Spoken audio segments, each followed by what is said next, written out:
Good to go. Okay.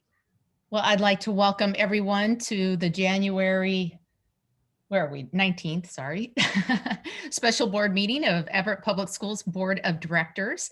This evening, we have an opportunity to learn about the IR, or Instructional Review process, and how it rolls up into our strategic plan. Before we get started, I just want to acknowledge yesterday was MLK Day, and we did not have a day of work or school for many of us. And I just hope that people were able to take a moment at some point during the day to honor Dr. King's legacy, whatever that looks like to you, whether it was through conversations or readings, just a whole lot of different ways. And I think that his words and his work provide great inspiration for all of us at this time. So I also wanted to acknowledge that today we now have students back in the classroom, a very small handful, few, but definitely to me, a moment of optimism in the school year where we can look forward to moving forward and getting students back for in-person instruction, which we've been missing since last March. It's been a long time. So great start to the path forward, I guess, and vaccines, given the news of the governor yesterday as well. Okay, with that, Dr. Salzman, would you like to provide an overview of tonight's agenda? Yes, I will, and thank you, Madam Chair and Board of Directors, and to the public, and thank you for acknowledging Martin Luther King Jr. And also, it's nice to see students' faces in buildings, and thank you to the teachers and to the parents for just a great morning, and we'll keep that momentum going. Tonight's agenda will be a segment on the instructional review process, and I think our community and our board and our public will be enlightened by what this process means for student achievement for our youngsters. So I welcome you to partake in it, and thank you so much. And I will turn it over to back to Madam Chair and then to the team that will be presenting on the instructional review process. Okay, before I turn it over to Dr. Scott, I'm going to ask that we do a quick roll call. President Mason. Present. Vice President Lassane. Present. Director Berg. Director Mitchell. Present. Director Nichols.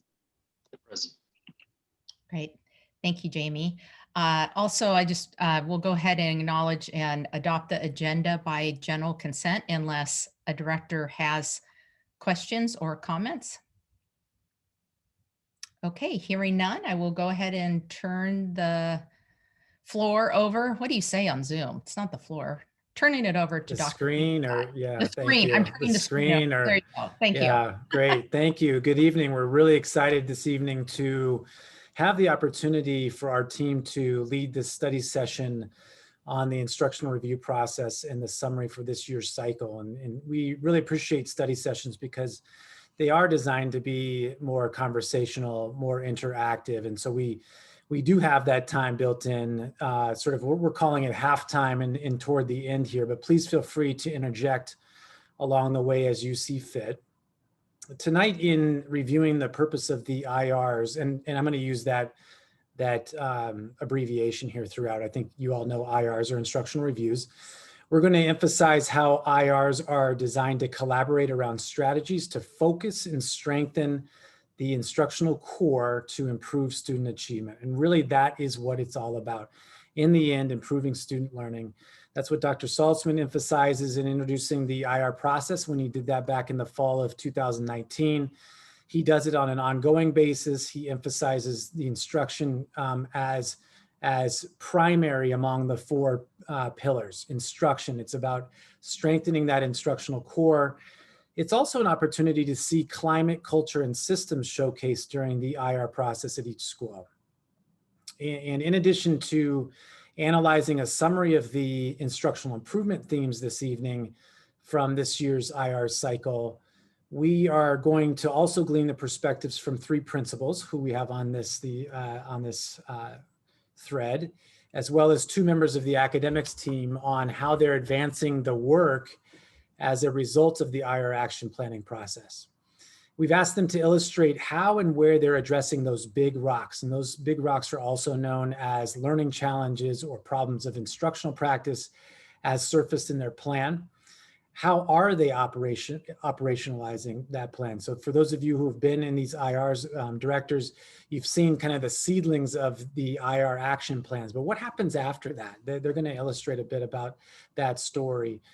And then we're going to ask members of the academics leadership team, in what ways are they being leveraged in the implementation of these IR action plans? So we built in, as I said earlier, we built in discussion time within this content for directors to engage and interact with us. Specifically, we want to kind of plant the seeds of our halftime conversation. And again, don't feel constrained by the halftime. If you're please interject as you see fit. But we are going to ask you, what do you, when we've shared sort of those principal and academics teams' perspectives, what do you want to know more about the IR process as it relates to two things? As it relates to improving student achievement at scale. And then number two, what do you want to know more about the IR process as it relates to providing systemic support across all of our 27 schools? And then towards the end, our prompts for directors are two.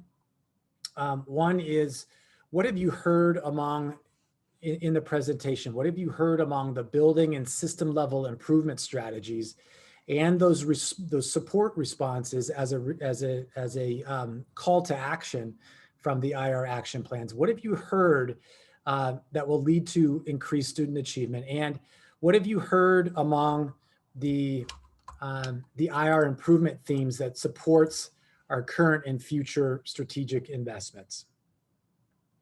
And that's important. I want to underscore that.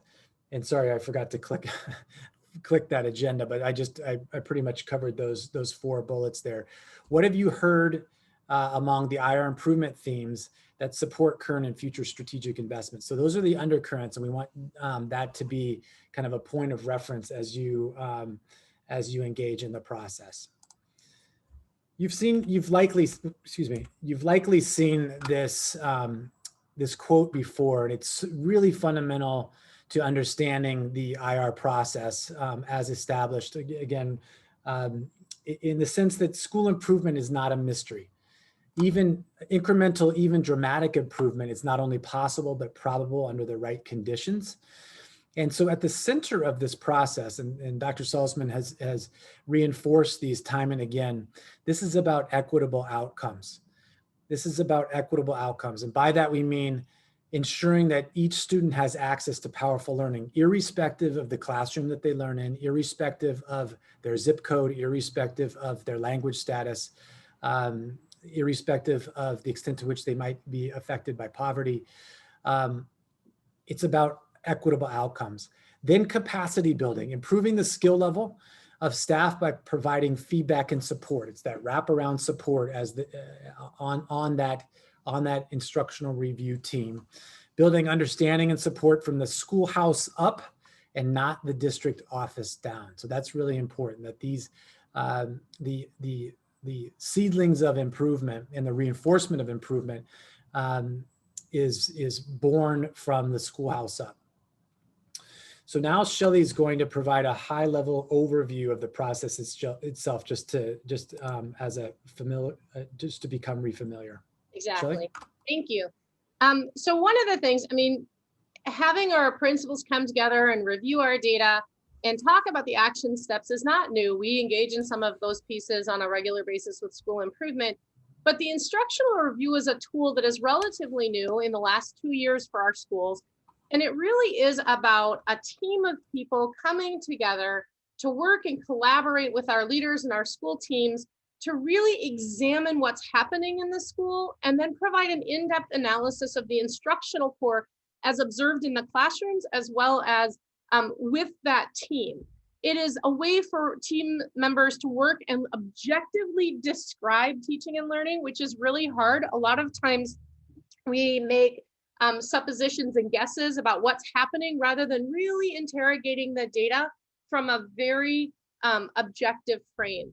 And it's an opportunity for us to really work together through shared experiences in the classrooms that common understanding of effective teaching practices. An instructional review is not an audit. It's not learning in isolation. It is not used to evaluate principals and teachers or just kind of a random set of walkthroughs. It's a very intentional, thorough practice that we use to really help get at what are the issues that are happening in that school and how do we advance student achievement. The instructional review is always about how do we serve our students better in the advancement of student achievement.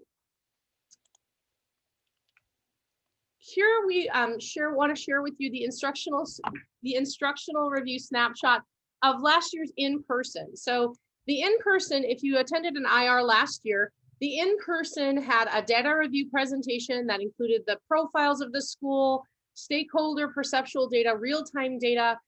There were some classroom walks where we physically went into classrooms and looked for SIP alignment. And then there was a debrief or a glows and grows and a school-based reflection. And then we identified what are the district supports and preliminary actions that we need to take to make sure that we can support it. You'll see on the bottom here, there's 3 pictures. We did some lovely charts last year. What are our glows, our grows, and kind of the 3 big rocks, those 3 big problems of practice that we identified to make sure that we identified through this process. Now, because we are in remote, we didn't just say, well, we're not going to do an instructional review. We modified that instructional review. We still did data presentation. We reviewed the school profile, the teacher profile, stakeholder perceptual data. And we then went through classroom walks in a much different way. We first took a look at the classroom canvas reviews in many schools. So it's an opportunity for the team to really look at what are teachers presenting in those classroom canvas, the canvas platforms. It's the asynchronous curriculum. We were looking for communication and clarity. Do we know what students are being asked to do? How are we ensuring that families and support system are able to access that and communicating what's happening in the classroom, as well as providing students rigorous instructional activities within that classroom. Then we went back and we did the virtual classroom walks. So we went into Zoom classrooms and we actually were able to see synchronous instruction via those walks through Zoom. Then we did our glows and grows again, but it looks a little bit differently. Instead of having our chart paper, we did it digitally and we reviewed those glows and grows, did the school-based reflection, and then developed action plans for district support and school support as well. So you can see that there's a deep parallel that even though we shifted to remote, we continue to look at what is it that we're doing to help serve our students in advancement of student achievement.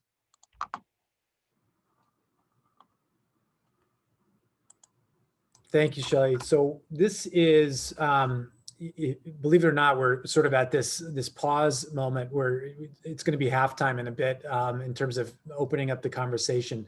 We wanted to first invite the perspectives of our principals, and Jeannie's going to moderate through a prompt. What we want to really draw out and what we've asked them to do as leaders to kind of take us through or illustrate these instructional the instructional improvement challenges. We call them big rocks, figuratively speaking. We call them problems of instructional practice. So how and where are Elizabeth Kelly, Mitch Intler, and Kelly Shepard, and thanks guys for being here. How and where are you addressing your big rock surfaced in the IR action plan? And then Shelley's going to moderate with Catherine Matthews and Callie Spear after that. So Jeannie, I'm gonna turn it over to you. Thank you, Peter. So thank you, Elizabeth, Mitch, and Kelly for being here this evening. And tonight you get an opportunity to really share what happens after the IR and after you put an action plan on paper, you've created it. So what happens next? So to get us started, we'll take a look at this first question. How and where are you addressing your big rocks surfaced in the IR action plan? And if you wouldn't mind, Elizabeth from Jefferson, would you mind starting us off? Sure, I would love to start. Can you hear me okay, Jeannie? Yes, I can. Thank you. Okay, awesome. Well, thank you for having me here tonight. It's really exciting to be here. I really enjoy the instructional review process, and we walk out with that very detailed plan that you can see on your slide there in little tiny print, with our big rocks broken down into 3 areas of responsibility: professional learning, our instructional leadership team, and then our PLCs, our grade level teams. But my first step with my staff is really that plan needs a lot of unpacking. And that's really for 3 reasons.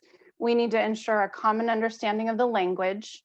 We need to determine readiness of the staff as a whole and of the grade level teams. And then we need to figure out the best entry points, which I think of where are these things already happening, but we need to scale them up or kind of systematize them across the school. And so for me, that unpacking happens on multiple levels all at the same time with my assistant principal and my 3 academic coaches. We also will then do a staff meeting with our whole staff to go over it. And then where we really dig in even more is with our instructional leadership team. So that's a teacher from each grade level where this work is really going to happen. Kind of a needs assessment, self-evaluation process. What are we already doing? Where do we need to do more? What are we going to need to support us? For me, last year was our first year and we got our plan in December, and I dove in a way that was very sequential or linear. First, we're all going to work on ELA, then we're all going to work on math, and then March happened and we shifted What happened next, Elizabeth? What happened March this year? happened. Yeah. So this year we got our plan in December, and that's made a big difference for me to have the process, or sorry, October. It's made a big difference to have that process start earlier. And I really have shifted my thinking from that very linear approach that the whole staff works on one thing at a time to spending a lot more time assessing the readiness of each team and to identify a focus for each of the 6 grade level teams. So although we have some work going on across the whole staff with professional learning, very often in a staff meeting context led by the coaches, we've also divided up the 6 teams among the 5 of us who are kind of the core leadership team, myself, the assistant principal, and the coaches. And so we each have an identified team or 2, and in our work, we're working all the way across that plan as we also work the plan with the whole staff. We rely on the supports at the district level that are identified for us as part of the plan. So I've been working with Catherine Matthews, Mike McCarthy, and Ann Arnold. And so I know I'm talking really fast and trying to get through everything I want to tell you. Elizabeth, can you give an example? Yeah. Can you give an example of some of the work that really took off because you started Yes. in October? Yes, so because we started earlier, we were just able to identify, for example, we have a goal around our EL students and making sure that every student, no matter what, gets access to grade level text. So our EL coach got started right away with our 2nd grade team, where we knew there was already some good work done in the past around GLAD strategies. And so she started working with them right away as we also scaled up to think about what we needed to do across the whole staff in order to implement that particular action. At the same time, math coach was working with 1 grade level team, and my assistant principal and I were working with a couple teams on performance matters. Cool. Thank you, Elizabeth. I'm going to jump you. to Mitch from North. You're up next. What would you say were your next steps after your action plan was created? And what did you do to start making it real? Sure, and thank you for inviting me tonight. I appreciate being here. Yeah, I really want to start with something Elizabeth said with that term unpacking. I think that's such a key piece to all this. And when I think of the instructional review and, having been through one last year, how we were able to leverage that into moving into this year's as well, which was really helpful for our staff as we unpacked all the learnings that came out of this year's. With the instructional review, it's really brought us to this place as a building where we're looking very closely at getting more aligned with standards within our content areas. We have a lot of programs at North where we practice strategies across content areas that's very uniform and students experience as they go throughout, whichever class they have. But the IR allowed us to dive real deep this year with looking at where how closely aligned we are with standards with the practices that we're using. I can say with math, our focus was really systematizing our responses to how we're providing reteaching opportunities throughout the year. We also new as a result of last year, but also the work that we started with this year, that the creation of our math support classes this year were going to be a huge help to our students. And it's also been an extra tool to help us provide additional intervention opportunities for students. In science, we work very closely with our district support staff to help us with becoming more aligned with the NGSS, and that's really, focusing on our real world application experiences for students, our problem-based collaboration throughout the periods, and including more cross-cutting opportunities where students are experiencing different aspects of science within one lesson or one unit. With reading and writing, those are two areas that historically we've been pretty strong at North, but still the IRs are showing us ways to get more aligned. And with writing, it's all toward building toward that bigger writing piece, which was a problem of practice while I was at Everett High as well. And it showed us that we needed to take a step back and focus more on smaller writing pieces. So we do a lot of extra emphasis with grammar and brief write. And Callie Spear has been a huge part of helping us with that. With reading, we know that our focus, and this is one of our practices across the school, that's really helping our students, is their close reading strategies. Outside of those three content areas, I really piggyback what Liz said about how the team works together at the different levels of the school. A lot of it starts with our leadership teamwork and how we divide that up when we move into our building or our grade level PLCs. And we've even expanded this year with even some of our leadership teams on site, our building leadership team, our AVID team, taking some of the responsibility too for implementing some of these ideas into their programs. So we have action plan work happening pretty much in every facet of North Middle School. Mitch, how are you updating the staff on their progress on the action plan? Sure, we do a lot of updating through, like I said, with our building leadership team. When we do data reviews there, that gets brought back to their content or grade level PLCs. Also communicating some of this through our weekly bulletins. Great, thank you, Mitch. Kelly Shepard from Sequoia. How is it that you are actualizing the action plan? Well, first of all, thank you for having me here tonight to share about the work that's happening here and actually to highlight some of the support that the IR enacts for us to be able to achieve this. I start by thinking of it as this continuous improvement cycle, and our IR from it was February 12th of 2020. So about 1 month before we closed the buildings to in-person learning. We didn't close to learning though. That launched actually our school improvement planning process for this year, because that helped us narrow our focus and work and be able to evaluate and then launch into in that plan, do, check, act, reflect cycle of continuous improvement. The IR is an important step in that middle to do a check-in in a formal way, but very supportive way that allows us to continue to actualize our resources and support. So I'm going to focus on a very tangible example.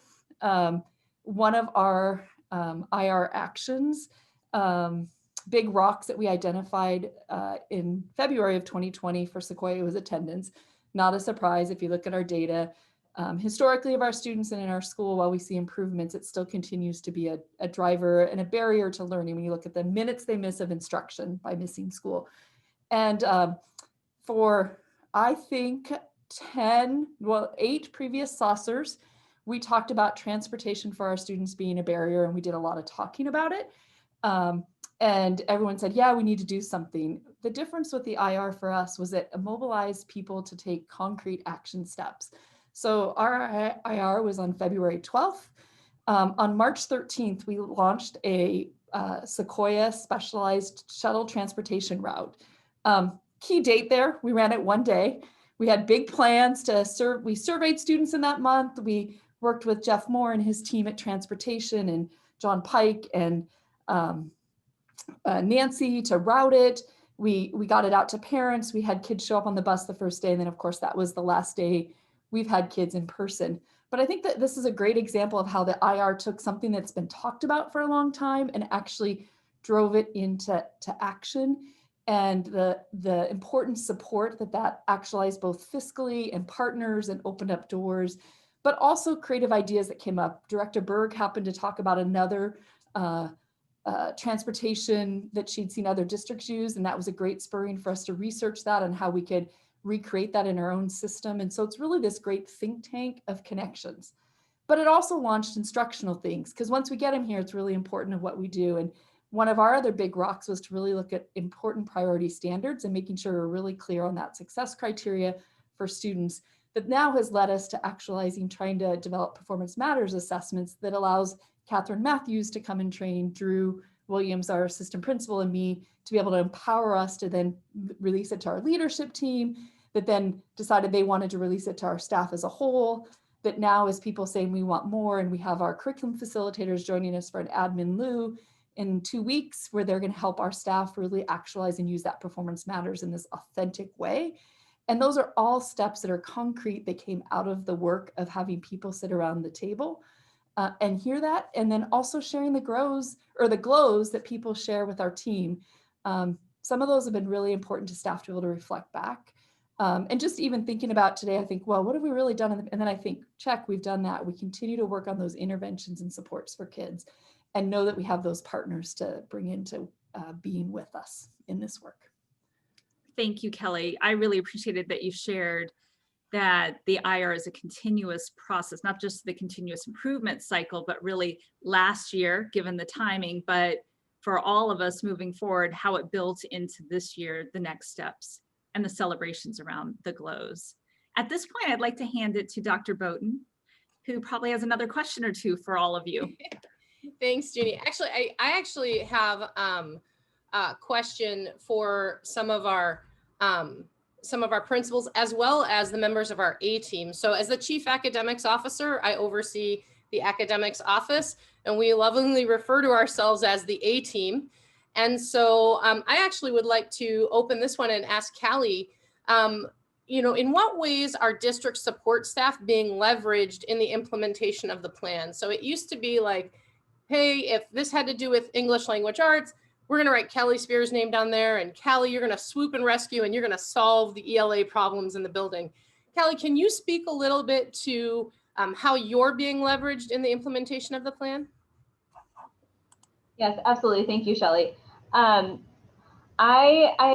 Mitch said, we are partnering together with building administrators and instructional leadership teams to help them process through their problems of practice, as well as provide support around curricular materials, providing support around building assessments and performance matters, leveraging what's already happening in the building and building on that, and helping building administrators see in synchronous walks what's happening in their different classrooms on the same day. Also seeing in Canvas what that looks like. So what's being posted in one class, is it the same as the other class, and having conversations around priority standards and assessing what is actually being taught in the classes. And so that work is exciting.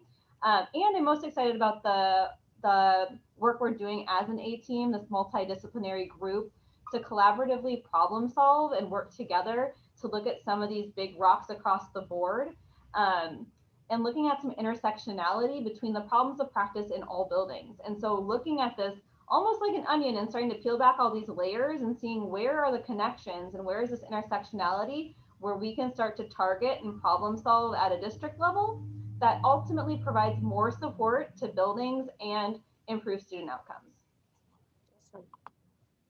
Catherine, same question to you. How do you see, you're often referred to as the data person, but rather than having you come in and just speak to iReady, can you talk a little bit about some of the things that you've done to help engage with principals? And you're on mute. Absolutely, thank you. You're welcome. So you heard Callie and you heard Kelly talk about performance matters and how they have interacted with that. And it's a really good example of the overlap of the work that we do. So for my team, we think of it in that same way as principals do, but around continuous improvement. And we take those IR action plans in my office and sort of identify, like, where do we take the lead and work to bring collaborators in and reach out to schools, and where are the places where I might see work that, say, Callie is doing in ELA, that I could support her work.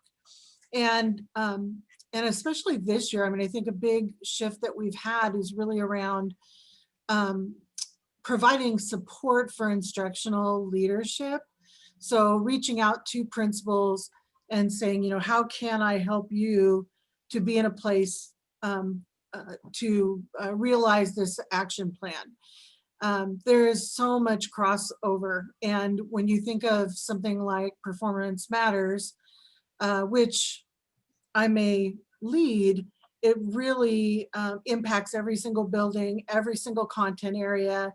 And it's going to be more efficient, more coherent, more aligned if we are distributing that leadership and that training across our department and then reaching out to schools. Thank you, Dr. Matthews. And I would love to open it up to either, I know Mitch, I know you mentioned some work that you've been doing in partnership with ELA, and Kelly, you talked a little bit about some of the work that you've done with Dr. Matthews. Elizabeth, could you maybe talk a little bit about some of the work that we have done as a district support staff to really help you to leverage that implementation of the plan, of your IR action plan? Sure. So I was thinking earlier about that idea that, like, in the old days, someone would kind of swoop in to fix. And so I think the big shift has been really to be about building capacity in us as building leaders and in our coaches, our leadership teams, because there's 18 elementaries and there's one Catherine. And so it used to be this mad scramble to try to schedule whoever you wanted to come and sort of do your PD for you. And that's not the model anymore. So I've worked with Catherine around Performance Matters with a couple of my grade level teams. And it's been more of like Catherine saying, hey, where are you?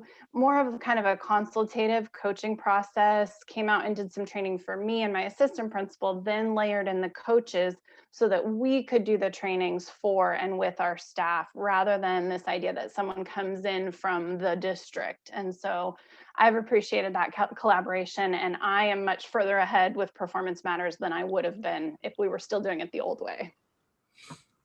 And just being sensitive to the time, I just want to invite Mitch or Kelly, is there anything that you'd like to share around district support staff being leveraged in your implementation of the plan that you haven't been able to share yet? Dr. Bowden, I just would like to highlight the math team. Oh. Well, go ahead, Kelly. Okay, I wanted to highlight the math team as well. Mike McCarthy and Kathy Trosvig, you know, I think it goes without saying that our math scores compel us that we need to do something different and better for our students. And if we don't acknowledge that, and their leadership around helping us implement mathematical processes and helping teachers modify lessons, the mathematical leadership cadre is changing the whole way we deliver instruction in mathematics, that not only do we have new materials, but we're also changing those practices, and that helping people change has to be really embedded professional development, meeting them where they're at and helping them that do that. And the use of Canvas has helped us be able to share things in an easier way. But I think we'd be remiss to not highlight some of the work that they've done to support our action plans. Mitch? Yeah, 100% on that. I was actually, I don't think I spoke to Performance Matters and what it's meant to our school enough when I spoke earlier, but listening to Catherine talk right there, it actually took me back to the very grassroots building that we enacted of Performance Matters this year, and Catherine was part of that. You know, not like Liz said, you know, where in the old days someone will come in and swoop in and help us or do it for us. You know, it was my first exposure to Teams as well, because Catherine and I were messaging each other in Teams over about a 1.5 day period as we were designing our first set of assessments based on the training that we got over the summer. And I had a couple ELA teachers that were on board with getting this going, and we had so much fun figuring it out. And then, you know, the successes that we experienced together as we were implementing it into our instruction, it it was very collaborative, and I'm very appreciative of our instructional support staff being available all year like they've been, and being right alongside us. So it's like I said, very grassroots. It's felt very organic building these assessments and into our action plans. Thank you. And I think that therein lies one of the big pieces that is such a celebration with utilizing the IR process, is that it feels less and less like, hey, building leaders, you have work to do and we'll be up here if you need us, but really doing a partnership and a side-by-side where we're rolling up our sleeves and we're right there with you, not doing your job for you, but backing you guys up every step of the way so that you guys can continue to lead for that student achievement that we know is critical for our kids. Thank you guys very much for your participation tonight. We really appreciate it. Yes, thank you. And thank you, Jeannie and Shelley, for moderating. And stick around, because I think we're going to have other opportunities for us to kind of highlight your thinking as it relates to some of our directors' engagement in what they've heard so far. And what we'd like to do, directors, is to surface your thinking at this point. So as you kind of notice and wonder, whether it's firsthand experience in the instructional review process as participants, as you wonder after you kind of get off the Zoom calls, hey, I wish I would have probed a little bit more about that. As it relates to improving student achievement at scale, as it relates to providing systemic support across schools, what are your noticings, wonderings? What do you want to know more about of the process? So we'll open it up to you. Thank you. I know I want to keep the questions up, but I also want to be able to see everyone. So I think maybe now that we've had a chance to see the questions, I'll ask that. Also, I'm curious why I'm Pam tonight. We have a double Pam. Oh, there we go. Nice switch, whoever did that. So at first, I want to say a huge thank you to Elizabeth, Mitch, and Kelly for being here with us tonight. Your firsthand experience and examples are so compelling in terms of helping us better understand this process and what it means. And I really, really appreciate you taking the time to share those with us. And just so you know you were chosen because you guys are doing good work. So I appreciate you sharing that. I'm going to go ahead and open it up to directors, and go ahead and just raise a hand if you would like to ask a question or have a comment to share.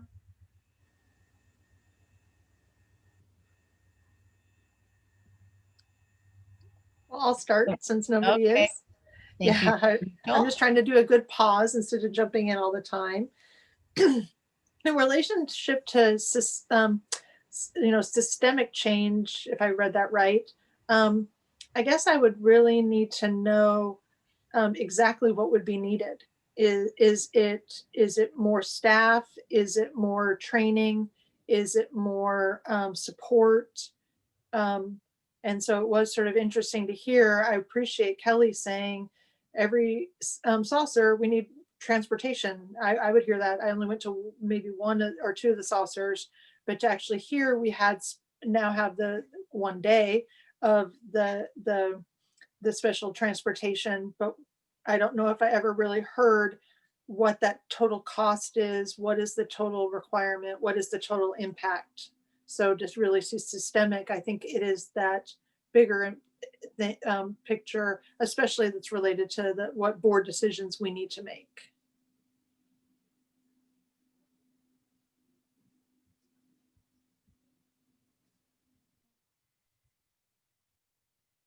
I would actually concur with that quite a bit. It's nice getting these kind of detailed overviews of the process, of the review process. But what I'm always constantly asking myself after these things are, okay, well then, what did we learn? What are we doing? What are we not doing? Those types of things. And just so that we better know, just like Director Mitchell said, are we allocating our resources effectively? Are we doing the things that we need to do as a board to ensure your success? Because this is a great process, but I haven't heard too much concrete outside of a few examples here from the principals, and I really like that you guys are here and kind of letting us know that the follow-up is happening, that the support is happening in a constructive way, and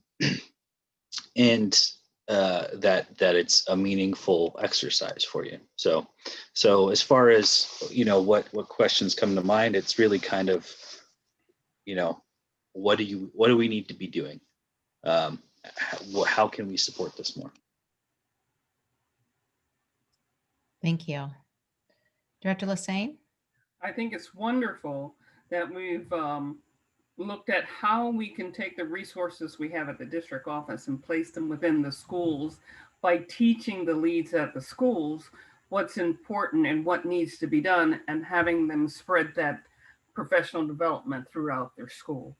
It's gratifying to know that you can build the school up by providing that direct connection with the lead at the school, or the coach at the school, the assistant principal at the school.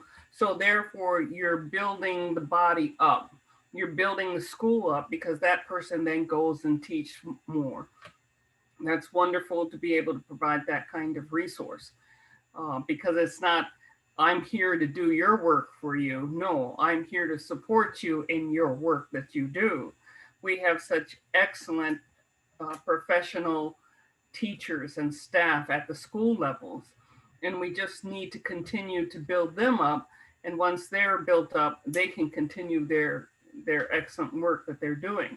And that's gratifying to know that we're doing that. We're providing that type of resources. What I'd like to find out is, as we're doing that, what are we seeing change as far as student achievement goes? And I think it's great that we're getting tools like Performance Matters to show us how we can better support the students.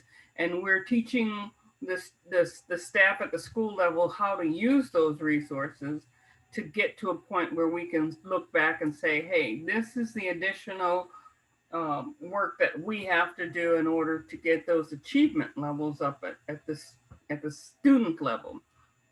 But as we're doing that, our teaching staff is being developed as well. They're growing and they're becoming more professionally developed, I guess you would say, in the different resources that we have, because they're the experts, the people at the school level, the people that are with the children face to face, they're the experts, and we have to be able to support them. What I would like to know is also, what have we found through all the IRs that we're not doing? i.e., is it becoming foundational? i.e., let's just look at one class, a third grade reading class. Is the foundational resources being provided equitably across all schools? Or the AP classes in algebra, let's just look at algebra, whatever. Are they teaching the same material so that our kids are learning and growing and developing? And if not, what additional resources do they need in order to do that? Because what we don't want to have is that if you happen to be in one area of the district, you're getting something that's totally different than some other area.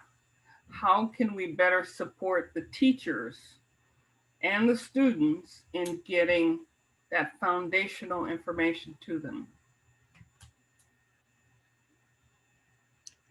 I'll follow on Director Lassane, because those are many of my similar wonderings. I think having been through this process for a couple years and then a previous process for a lot more years, I go back into the IR process or the school improvement planning process, not really having an understanding of where we grew from the year prior. And so, we go through this each individual school has their plan, they have their rocks.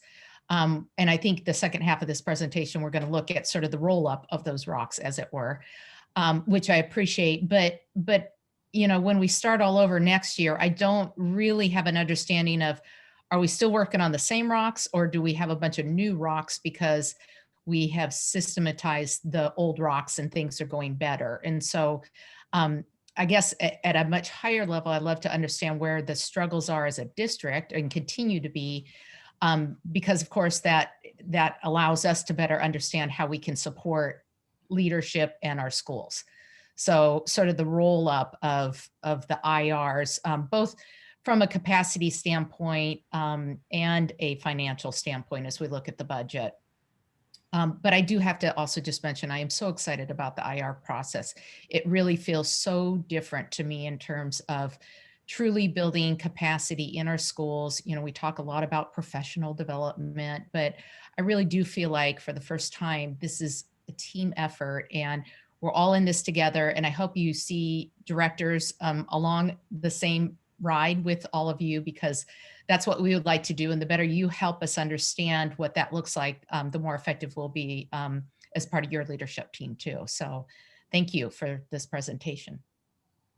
One thing came up that I saw too is someone made a comment how the IRs assist us in ensuring or tied to the standardized test. I don't know how that is done, so I'd like more information on that.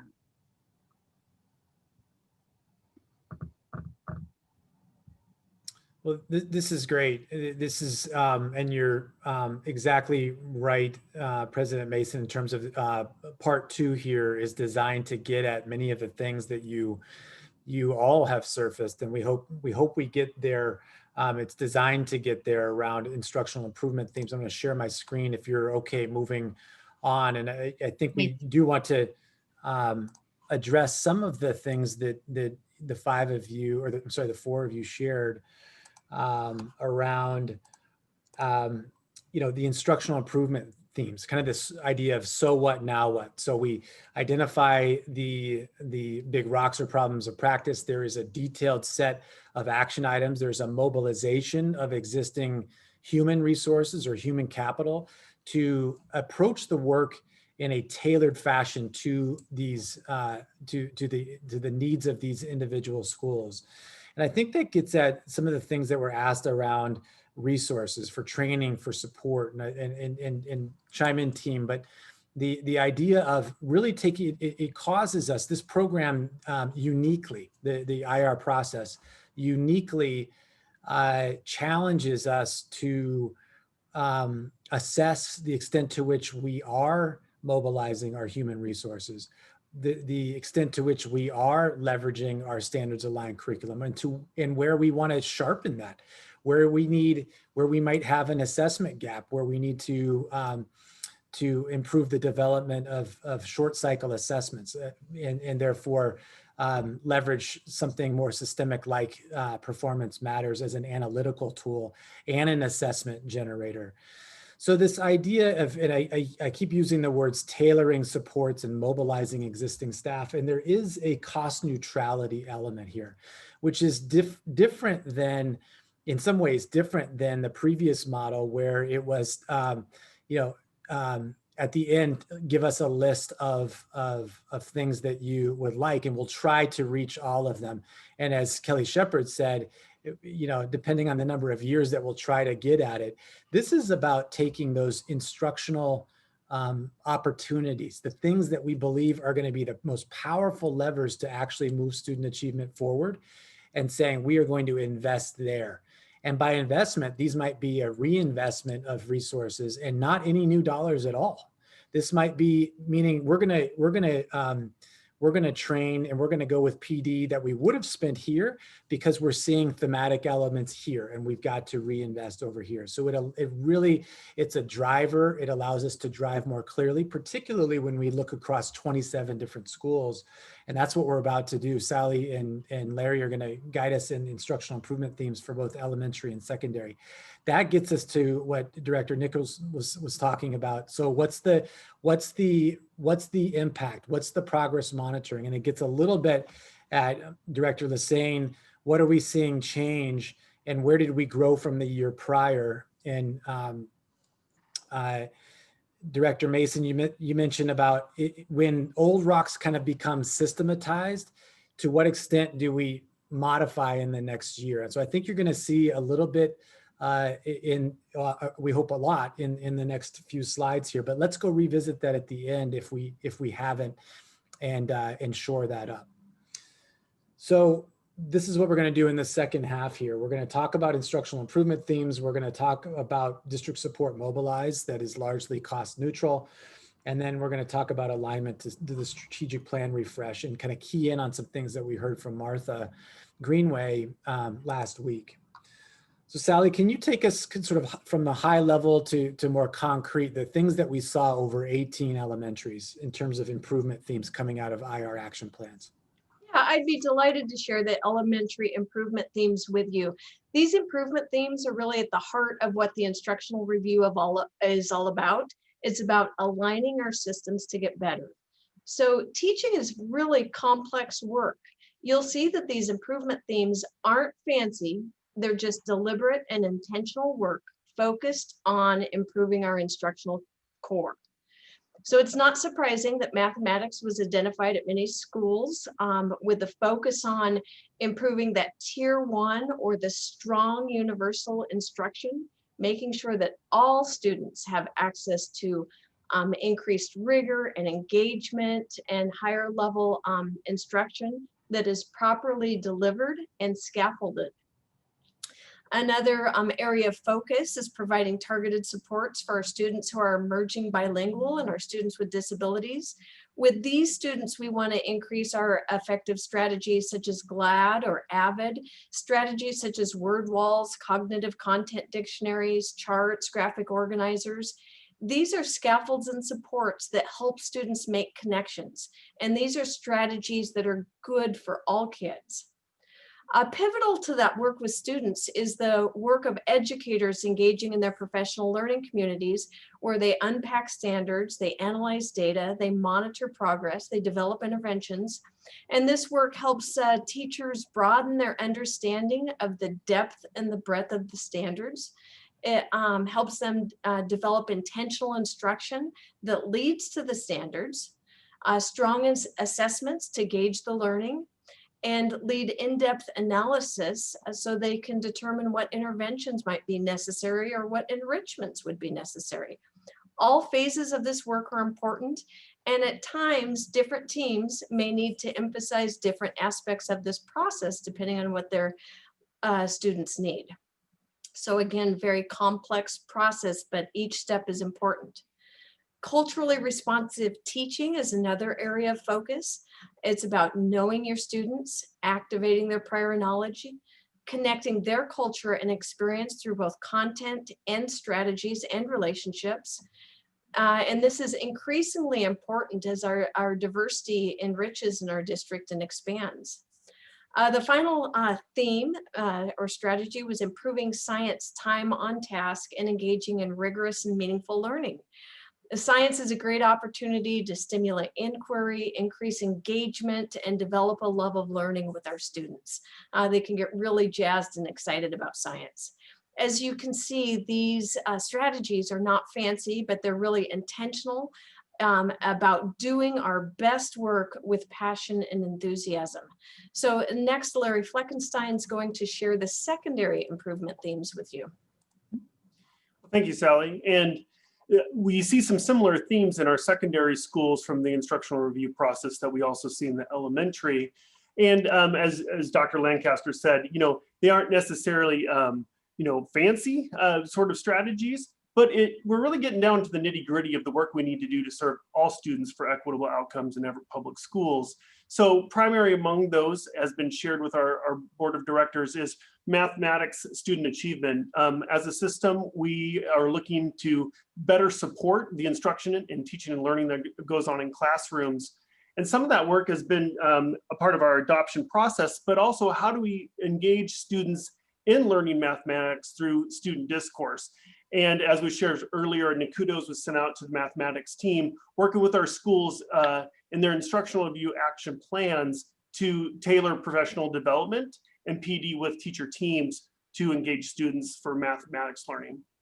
I'd also like to highlight, Dr. Lancaster shared with you a little bit about GLAD strategies for our English, our emerging bilingual student learners.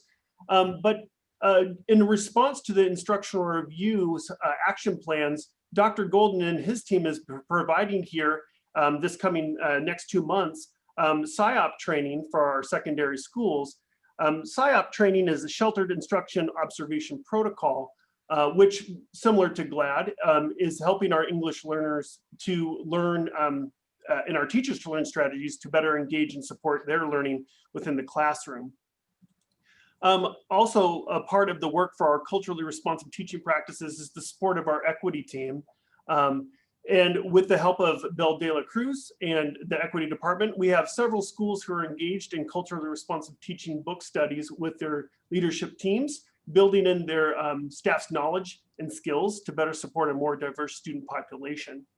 One of the things that really came out of the walkthrough portions of our instructional reviews was seeing a system-wide view of the teaching and learning going on in the different schools across the district. One of the most salient and fantastic aspects for district leaders is to be able to see a diversity of classrooms and how district curriculum and tools lives in those rooms so we can provide more additional support.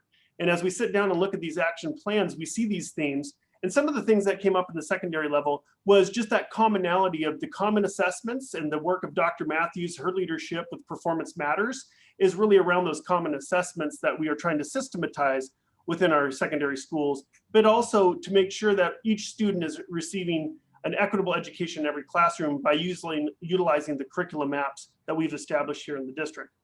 And then finally, getting students engaged, especially our 9th graders, has been a challenge during the remote learning school closure, but also to help strengthen the transition between 8th and 9th grade. Even today, Dr. Woods, who's in the room with us right here, working with our school leaders today in that 8th to 9th grade transition as part of our CCLR work to strengthen our freshman experiences, because we know if students are passing their classes as freshmen, they're more likely to graduate on time and be successful within high school. So now I'd like to turn it over to the academics team. Thank you, Mr. Fleckenstein. So we've identified some challenge areas and we've developed these IR action plans. And we talked a little bit earlier about how the A-team supported in building leaders and teachers to really help to work through those pieces. But the other piece that we also did as an academic team is we didn't want to work in silos. And often we find when you departmentalize, you know, this is ELA and this has to do with science and this has to do with math, we get kind of stuck in these silos. And so as part of the work that the A-team engaged in, they really went and dove deep into the data that we collected in our IR action plans. And I'd like for Catherine and Callie to share a little bit about kind of the academic team, the think tank that we had in bringing our group together and working through some of the data analysis. So Dr. Matthews? Thank you. Yeah, so every member of the academic team plays a role in the IR action plans of our schools. And often those roles will overlap. So just as the schools evaluate their IR and make changes to be more effective, the academic team does that as well. And so as we neared the end of the IR process, the academic team came together, as Dr. Broughton said, the think tank, to analyze the data district-wide and to look for common problems of practice or themes that emerge from that data. So we used a protocol from the improvement science work to guide our work. And in that process, you begin by identifying a problem based on that analysis of the data. And the problem that we identified was that our scores show the same students are failing year after year. And we identified students with disabilities, English learners, Hispanic and Latinx, Black and African American, and then students experiencing poverty in those categories. So our next step in this protocol was really to start thinking about the roots of that problem of practice. And you're going to see on our list many of the same things that the IR action plans identified as well. So cultural proficiency as an issue, grading for equity, standards alignment, the use of resources, including classroom-based interventions, assessment and data literacy to promote learning and guide instruction, planning for instruction, applying elements of high quality instruction, and then portal organization and completeness to serve our principals and our staff. And as we thought about all of those root causes, it became evident that the organizing theme around all of those elements is really the need to make sure that we have an effective instructional model that includes all of those elements. So that led us to look at the IR action plans very closely to see which elements, where these elements live in the IR action plans, and how our work overlaps or threads through each member of our department. So I'm going to turn it over to Callie to talk a little bit about that. Thank you, Dr. Matthews. As Dr. Matthews was saying, through our data analysis activity, as well as the review of the action plans, our team noticed crossover between the different problems of practice at a variety of schools.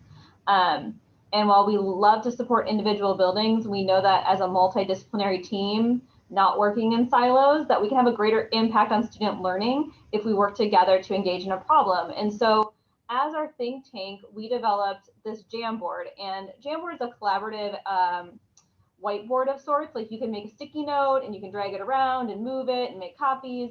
And so we work collaboratively on this because we're all, working, even though many of us are working out of the CRC, we are still working in our offices. And so this was our model of, we expect our students to work collaboratively in their Zoom meetings, so we're going to do it too. And so this was our attempt at that, and it actually worked really well.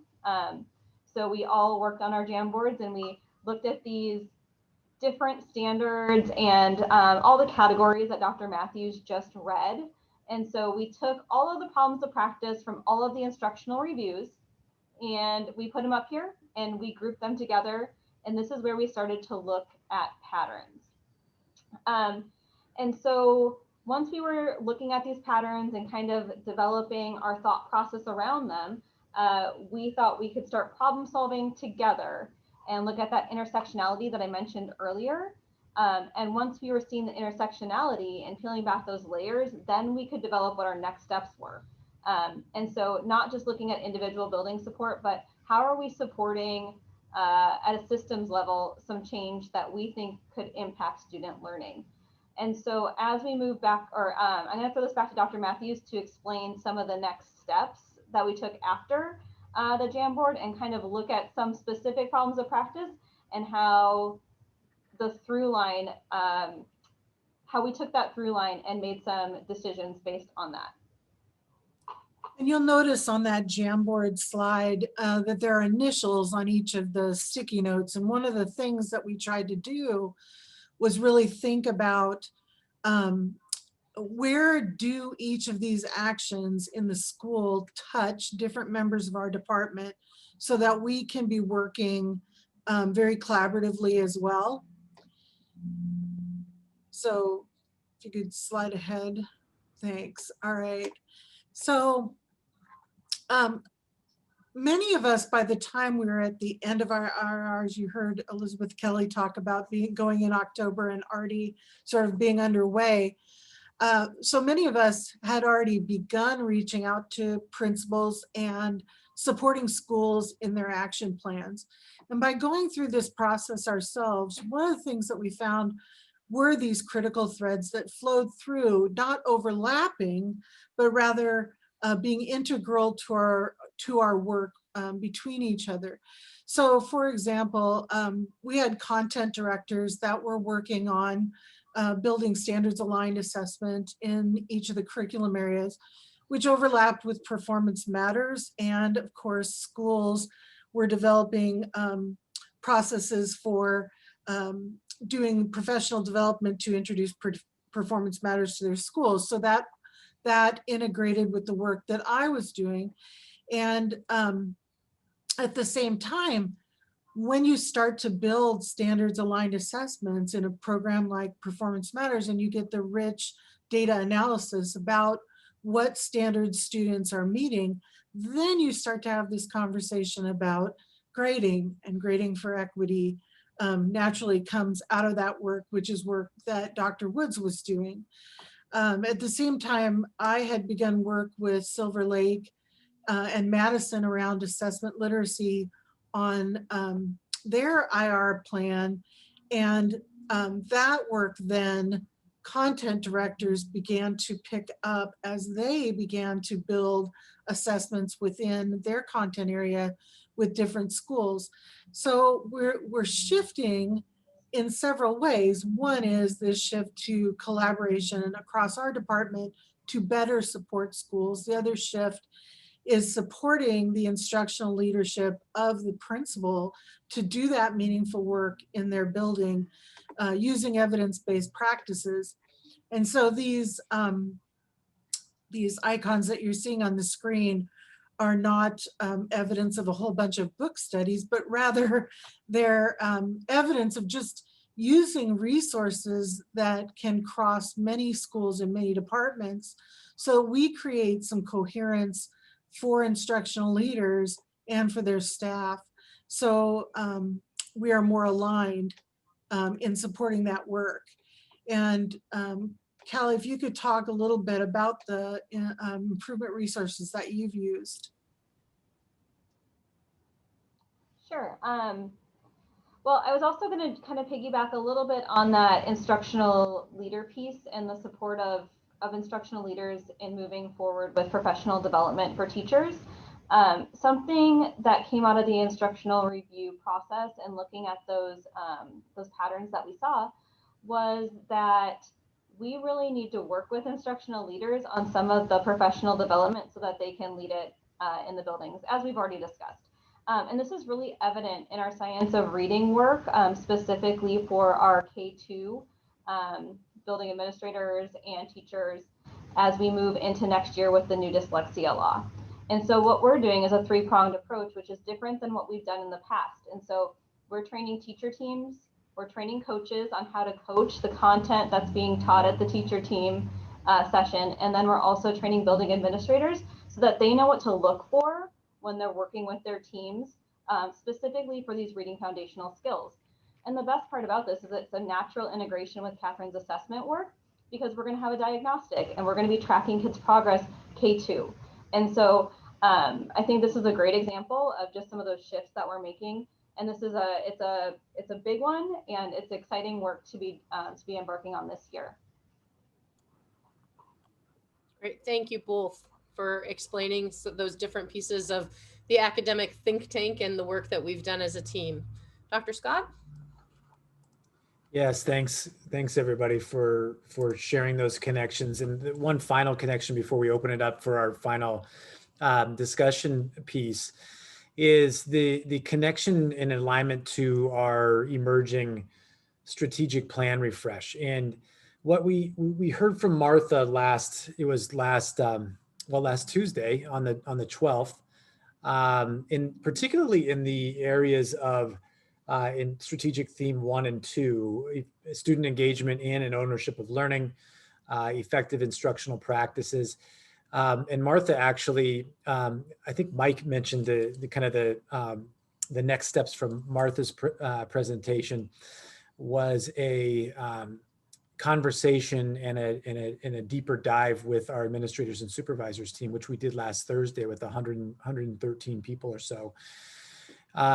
The strategic planning work, as Martha mentioned, starts with a data basis, right? So the identification of achievement and opportunity gaps, and that identification being sort of marked by candor, marked by clarity and context, and she did that. I think many of us, when we saw it for the first time, we were struck in different ways where the data might not technically be new, but the realization or the illustration of the gaps relative to some of our other strong points were kind of in stark relief, right? A good example of that is a 96% graduation rate against a 40% proficiency rate in math, right? Those are starkly contrasted. And so our work that's one example of many where our work is cut out for us.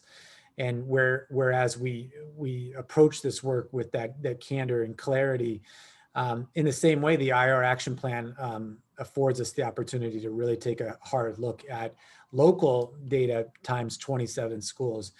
And we see these, back to the strategic themes here, we see all of these themes really anchoring our work to improve instruction in order to ultimately improve student learning.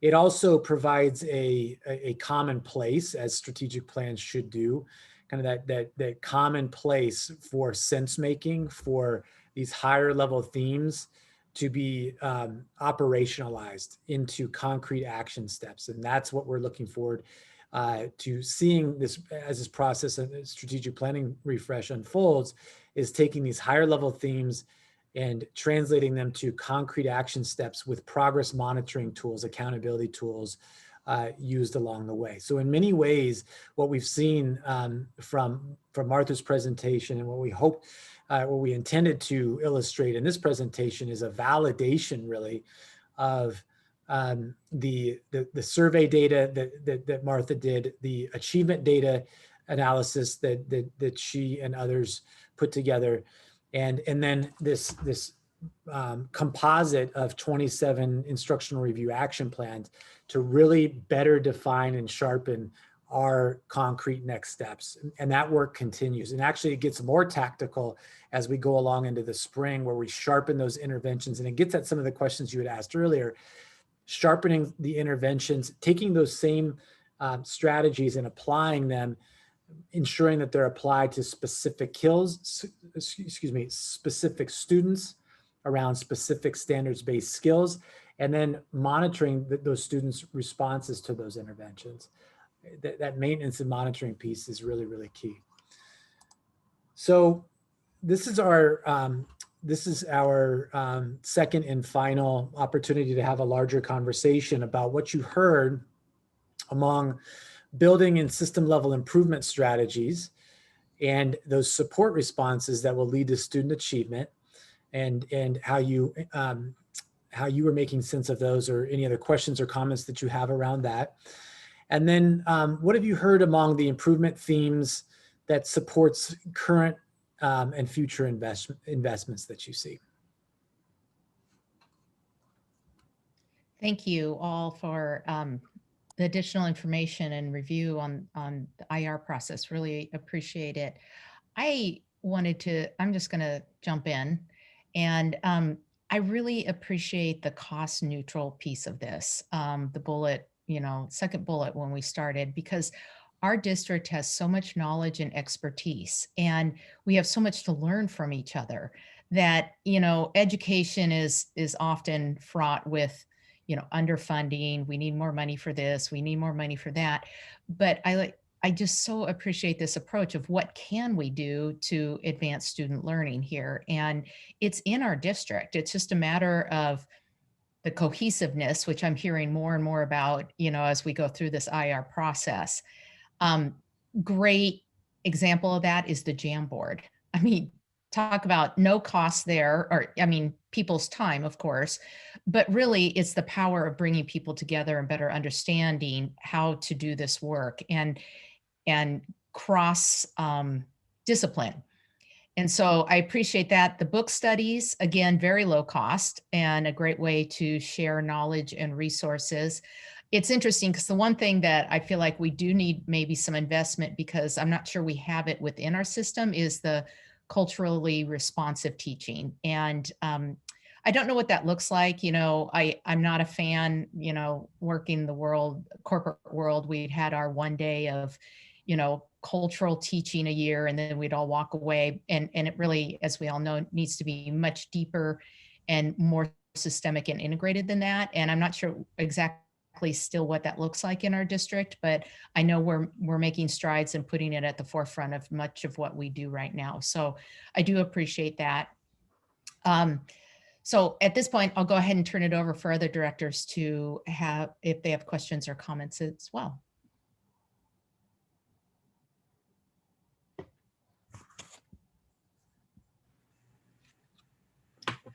I'm going to call on, go ahead. I can't say enough about how happy I am to see the academic team analysis that you have there on the Jamboard. That is fantastic. You know, to take all of the inputs from each one, and I am assuming like GWI is Gateway, EIS is Eisenhower, where you can take the elements that you found, put them all together and find out the commonalities and where the problems are, and then address them as a team and address them as, let's try and get these. I mean, sure, you're going to see things up there that may not flow across all schools, but you can find where the commonalities are and then start picking away at those commonalities to get to different areas. I can also say that I don't know what cultural proficiency means as well. I'd like to find out what does that mean for us at Everett. I'm also wanting to know what is grading for equity. What does that mean for Everett? I have an idea, but I'd like to find out what does it mean across all of our schools. And I see now when I started saying, well, how is the IR addressing or tied to like the standards? And I can understand that a little bit better now, but I need to find out more. How are we working across the board here and doing that? But I really, really, really like that academic team analysis there on the Jamboard. That's putting it all together and you know, finding the commonalities and find out where we need the professional development to support the teams. That's impressive. I like that.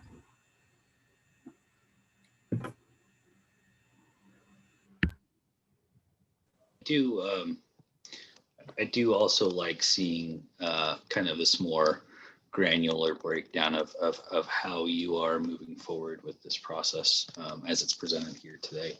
That really kind of gives me a lot more clarity than I had coming into this.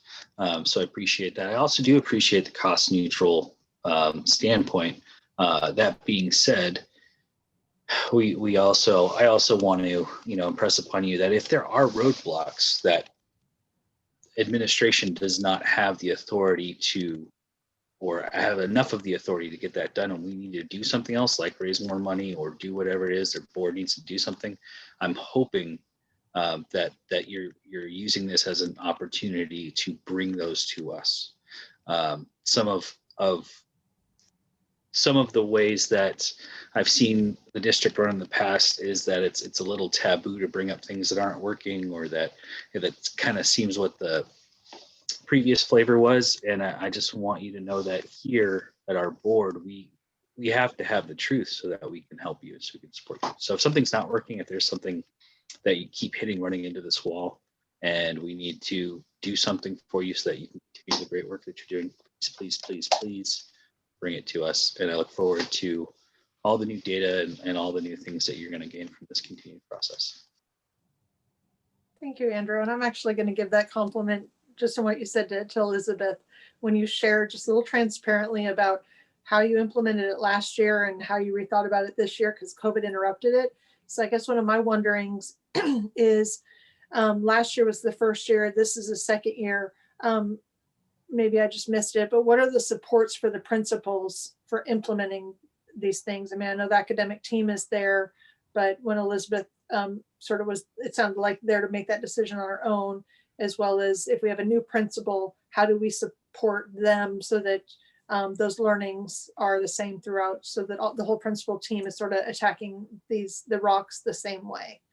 And I do appreciate sort of the sharing and what was said earlier, just Callie and Catherine, what you guys are doing to to build up the buildings, the school buildings is exceptional.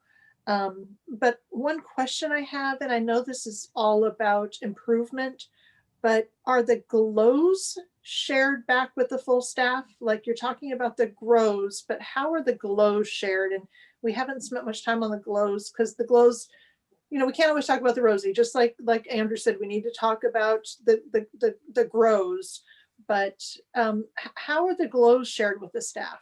If one of the principals can give an example. Yeah.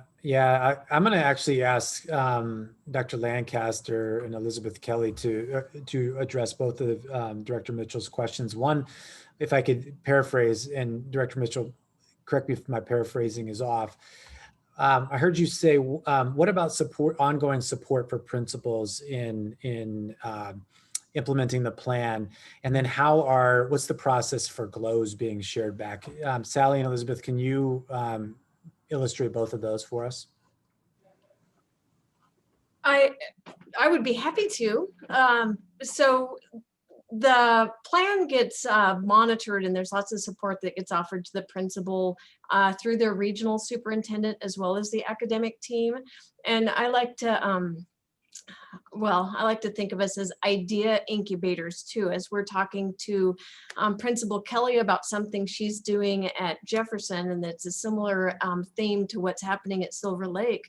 Then we can take those great ideas and great strategies and exchange those, or even arrange for visits to other schools where the principal can go and watch that practice.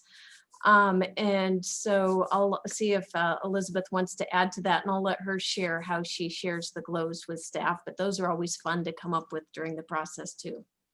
Yeah, I think Sally captured how we monitor it. Sometimes it's sort of a formal, you know, when Sally and I sit down every six-ish weeks, hey, how's it going with the plan? And then sometimes it just comes up in an informal conversation. Hey, I really want to do this around performance matters. What do you think? In terms of sharing the GLOWs, that's a huge part of why I pull my staff together as soon as I can after we have the plan, because, you know, staff get a little bit anxious sometimes when there's all these visitors in their classrooms for the learning walks. And so it's like, hey, they were there so that we could show off your great work. Here's what they said about your great work. So that for me is really part of the urgency around getting the plan to staff as soon as I can, is that they feel those GLOWs and can help celebrate. Well, and that's one thing that I have noticed, the difference between the IR and the saucer is because we're wandering through the school, and instead of just having that presentation, we really do get to see how the whole school helps the student, not just the teacher. And the teacher is a huge role, but that even my most recent GROW for Cedarwood was about the whole school supporting a student, or key people within a school supporting a student. And so I think it is great that you send it all back to the whole staff. I agree with that, Director Mitchell. I find the process of being told this is what's happening, and, you know, in the saucer, and this is what we're going to do, is just so different than seeing it in action. It really is so much more impactful in terms of our understanding, I think.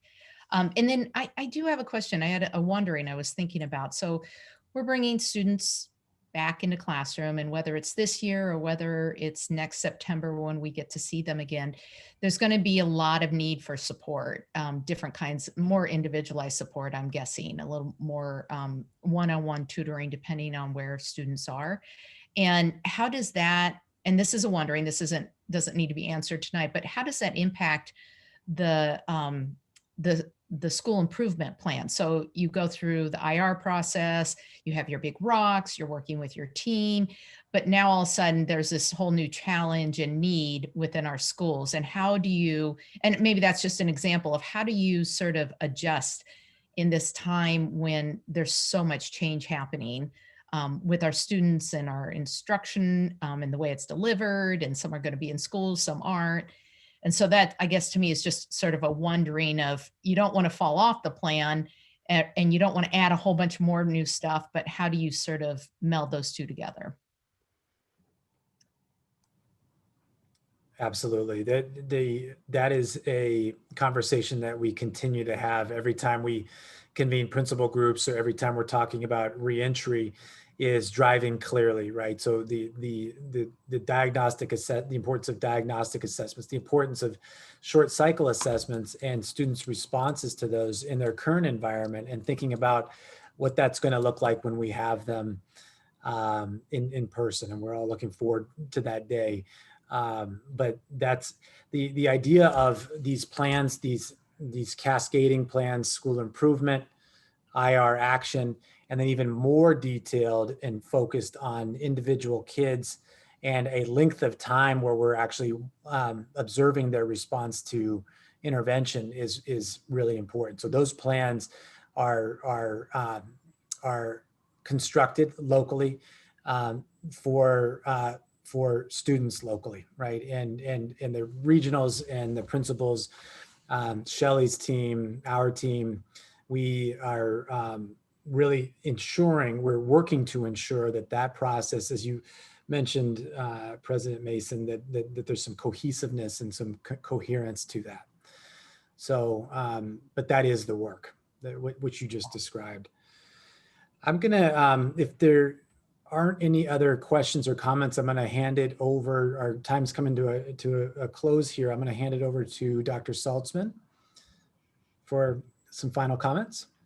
Dr. Thank you.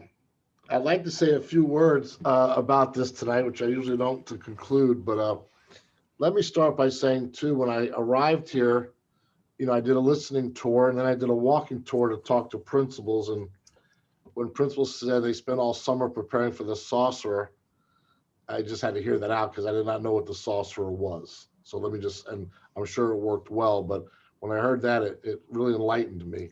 The instructional review process is what it is. It's a process of collaboration and finding how we make students and staff better. But I want to just say this, the two factors that move student achievement are, number one, the principal and the teacher.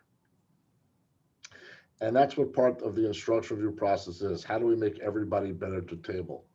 When it comes to cost neutral, it is cost neutral because we have the expertise in the building and it's also rapid results. We sat at Sequoia, they needed a bus for attendance.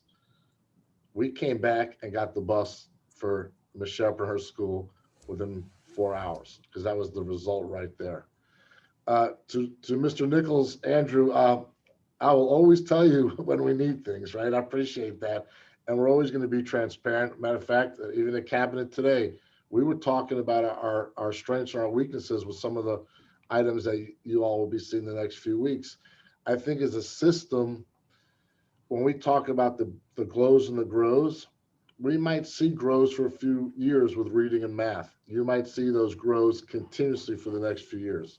We have to really lighten that because we're not there yet.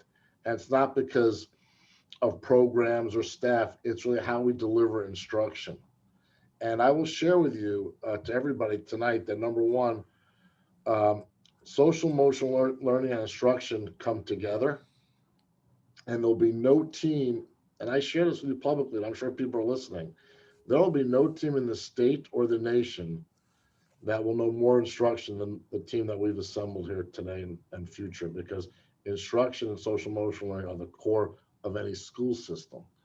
And we're very competitive, and your superintendent's very competitive. So if we are 2% up in math and some other districts up 5% in math, we're going to be 6% the year after. It's the process. It is a process. I want to share that with you. But then the results are, here's what comes out of the IR. We need to look at how we do guided reading. We need to know how we're going to do math manipulatives. And the central office is not the lifeline to the schoolhouse. The central office is just the support to the schoolhouse. The principal and the teacher have to make it happen. We're going to have snafus. I remember walking last year with one of our board of directors, you know, still we have split classes. Still have split classes when we go back live. And we got to one day find out, how do we not have split classes? So when I talk about help to the board and I talk about finance, that might be something we think about that is not cost neutral, but how do we fix it to make it cost neutral? Because we shouldn't have split classes in some of our schools or in all our schools. So those are things that we continue working on, but this is a process that a lot of lenses go on. And I will share with you as a principal, I never liked a lot of people in my building to give me the lens. I just led like my staff will do it, I don't need help. And then as I learned the work and now as a superintendent and going through this for many years is it takes everybody to increase student achievement. But when you have great teachers and great principals, you're going to get results that we don't want a yo-yo effect. We don't want to go for 2 years, 6, 7%, and then go down another 10%. That's a yo-yo effect. When it comes to professional development, pulling people out for 3, 4, 5 days for PD does not work. Hear me, it does not work. It's got to be embedded professional development. What you see the IR, then we go back to the table and say, this is what this staff needs for embedded PD, on-time PD.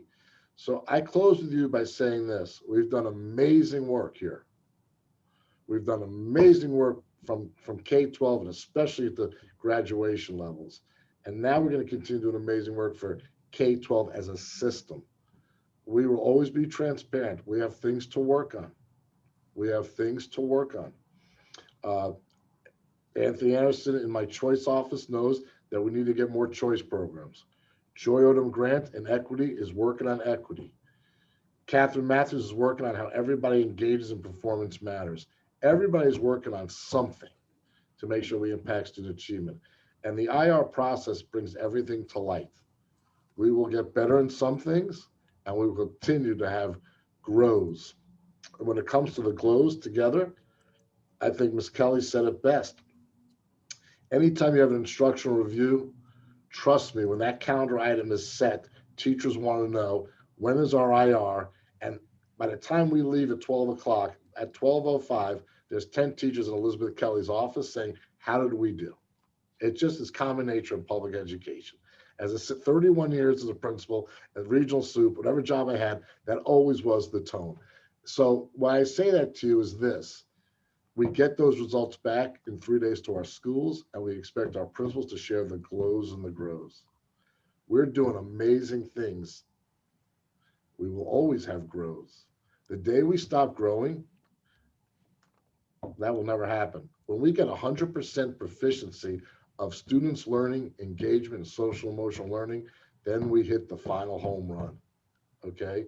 So I just want to share that with you. You have to live and breathe instruction when you're in a school system, and that's what we're doing. When kids are learning, they feel good about themselves, but we have to be honest with each other. We've done really well, but we still got a long way to go, but we're going to get there. And I appreciate the board for allowing us to do instructional reviews. I appreciate you coming to IRs, because to be honest with you, sometimes I say, well, and why does the board need to be here? Or what are they going to do about being here? But you know what the best part is? You get to tell your story and our story at the grocery store, at civic events about this work. So I'm proud of it, and we got some things to do, but I'm proud of our principals, our assistant principals, and our amazing teachers, because after those IRs, trust me, they want to know what did we do, how can we, and what can we do to help them, right? So there's some certain things that we're still working on. We're still working on it, and it keeps us up at night. It does still keep us up at night, but we're engaged to get it done. And I just appreciate the presentation tonight, and a passion of learning is just, it's what I live and breathe every day. So thank you. Okay, thank you all for being here tonight. At this point, I'm going to go ahead and conclude our special meeting, and everyone have a lovely evening, and go get some dinner. You too, everybody. Be well. Thank you. Thank you, everyone. Thank you. Thank you all. Appreciate Thank you. it. Thank you. Thank you.